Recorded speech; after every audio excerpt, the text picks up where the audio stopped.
Well, this week, as you know, we're going to consider a legislative package of 3 strongly bipartisan bills that we wrote in the Appropriations Committee to fund everything from veterans care, military construction, transportation and housing, critical nutrition programs, support for our farmers and agricultural research, and even the FDA.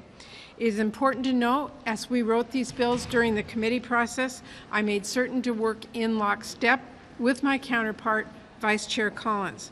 Together, we collaborated closely with members on both sides of the aisle, on and off the committees, to get input from nearly every senator and wrote strong bipartisan bills. Do I believe these bills are what either of us would have written on our own? Of course not. But that is compromise, and that is how you can make sure that government can be functional and effective. We did the hard work of negotiating the bills that could actually become law, and all of these bills advanced out of committee without a single no vote. I hope we continue in that same spirit as we consider these bills on the floor and as senators offer amendments. I hope and trust all senators will bear in mind that we need to pass legislation that is bipartisan and the President can sign into law.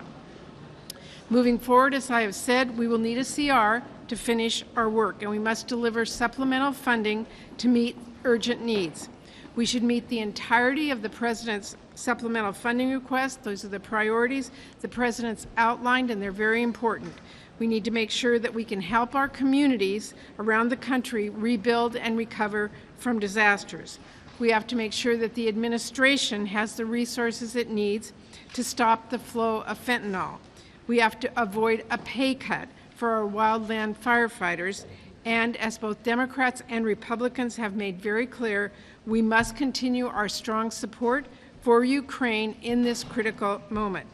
None of these are priorities that Congress should turn away from. And by the way, neither is the child care crisis, which only stands to get much worse as critical funding expires in just weeks. Democrats are going to continue to take action on that and offer solutions and talk about what's at stake for our families and our economy, but we need Republicans to work with us on child care.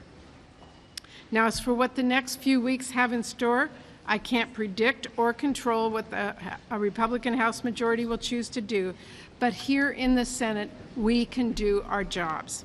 There cannot be a crisis or a standoff every time we need to fund the government.